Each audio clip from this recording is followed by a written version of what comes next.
आज के ज़माने में लड़का हो या लड़की, हर कोई खुद को बहुत ही सुंदर और खूबसूरत दिखाना चाहता है। इसके लिए वह कई तरह के उपाय आजमाता है, पर कुछ लोग ऐसे भी होते हैं जो जन्म से ही खूबसूरत होते हैं। हालांकि हर किसी को अच्छा दिखने का हक है, लेकिन कुछ लोग ऐसे होते हैं जो दूसरों के रंग का मजाक उड़ाते हैं। वह अपने से सुंदर किसी और को समझते ही नहीं हैं। उन्हें लगता है कि भगवान जो दिया है बस उन्हीं को दिया है, और उन लोगों को अपनी खूबसूरती पर बहुत घमंड आ जाता है और हर बार वो इसी कोशिश में लगे रहते हैं कि किस तरह दूसरों का मजाक उड़ाया जाए और अपने घमंड को ऊपर रखा जाए। ऐसे ही एक लड़की थी जो अपने खूबसूरती के कारण जान गंवा बैठी थी। एक राज्य का राजा था जो देखने में कुरूप था, लेकिन राजा होने के कारण उन्हें कोई नीचा नहीं दिखा पाता था। वह राजा नाच देखने का बहुत शौकीन था। एक दिन की बात है, एक बहुत ही खूबसूरत लड़की उसके यहाँ नाचने के लिए आई थी। उसको खूबसूरती का घमंड था, क्योंकि उसे ऐसा लगता था कि हमारे जैसा खूबसूरत इस दुनिया में और कोई नहीं है। उसकी खूबसूरती देखकर राजा उस पर मोहित हो गया और राजा को वह लड़की पसंद आ गई। राजा तो दिखने में बदसूरत था ही, लेकिन राजा ने उस लड़की के सामने शादी का प्रस्ताव रखा।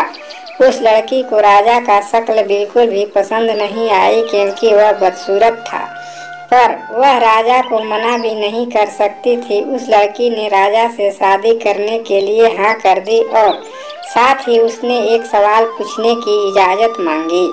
राजा बोला, ठीक है, तुम्हें जो भी सवाल पूछना है पूछ सकती हो। लड़की को अपनी खूबसूरती पर बहुत घमंड था और साथ ही राजा उस पर मोहित हो गया था। इसका फायदा उठाने की सोची और उसने राजा से मजाक करते हुए पूछा, महाराज, जब हुस्न और खूबसूरती बट रही थी तो आप कहाँ थे? ऐसा सवाल सुनकर राजा काफी गुस्सा में हो गया, लेकिन उसने अपने गुस्से को काबू में करते हुए, जब तुम हुस्न और खूबसूरती के लाइन में खड़ी थी और हुस्न और खूबसूरती ले रही थी, तो उस वक्त मैं किस्मत की लाइन में खड़ा था, जिसकी वजह से आज मैं राजा हूँ और तुम्हारे जैसे हुस्न और खूबसूरती वाली लड़कियाँ मेरे यहाँ गुलामों की तरह नाच रही है। अब लड़की चुप हो गई, लेकिन राजा अपनी बेइज्जती सहन नहीं कर पाया, अपने आप को काबू में नहीं रख पाया और अपने सिपाहियों को आदेश दिया कि इसे दीवारों में चुनवा दिया जाए। इस तरह लड़की अपने खूबसूरती के घमंड के कारण दीवारों में चुनवा दी गई। इसलिए तो किसी शायर ने खूब कहा है, हुस्न न मांग नसीब मांग ऐ मेरे दोस्त, हुस्न वाले अक्सर नसीब वालों के गुलाम होते हैं। इस छोटी सी प्रेरणादायक कहानी से हमें यह सीख मिलती है कि आप जैसे भी दिखते हैं या आप जैसे भी हैं, आपको लगता है कि आपके पास जो कुछ भी है वह दूसरों से कहीं बेहतर है, तो कभी भी उस पर घमंड मत कीजिए।